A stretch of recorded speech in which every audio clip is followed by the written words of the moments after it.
continue to not have a percentage of research and development, which is not enough high, but it is mounting steadily, now rather quickly.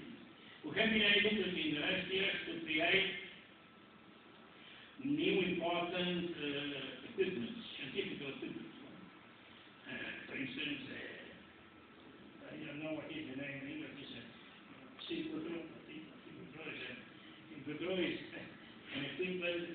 There are many synchrotrons in Europe, no? For the physical research, no?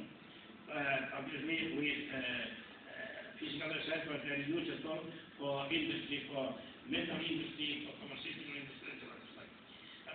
That must be our goal now.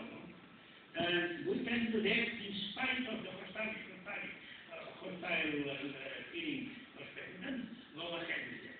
For instance, the European Union has created the European Research Council. The European Research Council. And they